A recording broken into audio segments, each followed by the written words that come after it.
नमस्कार, प्रणाम, जय हो भोजपुरिया समाज। हम आप सबके छोट भाई राइटर पवन पटेल आज फिर से एगो और ज़बरदस्त होली के गीत लिख के आप सबके बीच में आ गइल बानी।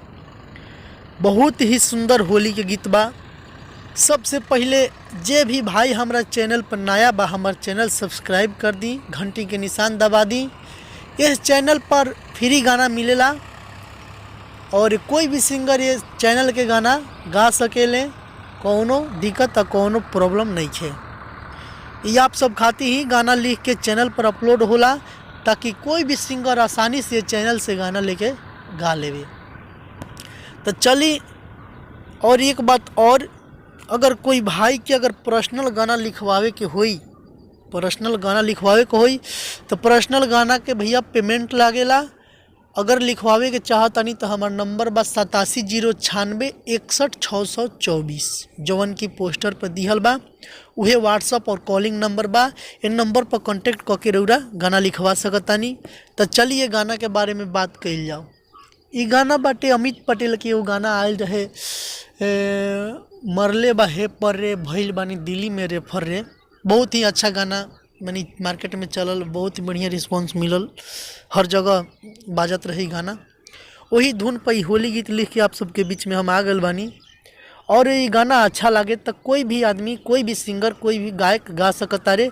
ये आप सबके सेवा खातिर ही चैनल ही बा और आप सब खातिर ही गाना लिख के फ्री में अपलोड होला। कोई भी सिंगर गा देवे, कोनो दिक्कत ना हुई। चलिए एक मुखड़ा सुनाओ तनी, अच्छा लगी तो एक बार कमेंट जरूर करें, कमेंट में बताएं कि कैसन गाना बाटे। चलिए आई सुनल जाओ हमनी का मुखड़ा। होली में सैया सखी अइले ना घरवा, एही से तंग बड़ी करे देवरवा। हाँ, होली में सैया सखी अइले ना घरवा, एही से तंग बड़ी करे देवरवा। चुवता ठोपे ठोपे चोली से रंगावा, चुवता ठोपे ठोपे चोली से रंगावा। बाबे बेलूरा रे, किला हांगा लसरले बा पूरा रे, तो झोंकले बा रंग संगे धूरा रे। किला हांगा लसरले बा पूरा रे, तो झोंकले बा रंग संगे धूरा रे। ये मुखड़ा रहल। अगर अच्छा लगे तो भाई कोई भी सिंगर गा सकता रे, और कमेंट में बताएं भैया कि कैसन गाना बा। आइए कर अंतरा एक नंबर देखल जाओ। लाल पियर रंग फेटे हरिहरा का, कहेला भौजी तू भाग जनी फारका। लाल पियर रंग फेटे हरिहरा का, कहेला भौजी तू भाग जनी फारका। मले अबीर जब गलिया में हमारा, लागेला बुरा रे, किला हांगा लसरले बा पूरा रे, तो झोंकले बा रंग संगे धूरा रे। ई अंतरा एक नंबर रहल। और आई अब अंतरा 2 नंबर देखल जाओ, जो उनके लास्ट होला, जौना में सिंगर लोग के और राइटर लोग के नाम रहेला। और बता दी आप सबके भाई कि हमारे गाना में नाम कबो ना हटाएं, बहुत ख़राब लागेला। अगर हमार लिखल गाना कोई सिंगर गावे और अपना दोसर राइटर के नाम रख ले तो बहुत बुरा लागेला। तो चलिए गाना के अंतरा 2 नंबर देखल जाओ। माने न बात सखी राइटर पवन हो, होली में करेला बहुते गजन हो। हाँ, माने न बात सखी राइटर पवन हो, होली में करेला बहुते गजन हो। यहाँ पे सिंगर नाम डालना है, कोई भी जो सिंगर गा रहा है गाना, इस गाने को गाएगा, उनका नाम डालना है।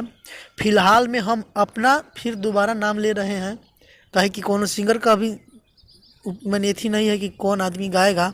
यहाँ पे जो गाएगा वो अपना नाम रख लेगा। देखिए, राइटर पवन सैया चल गइले कामावा, राइटर पवन सैया चल गइले कामावा।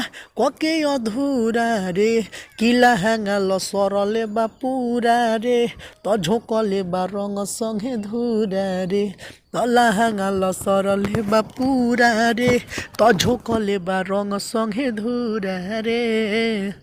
यही गाना था।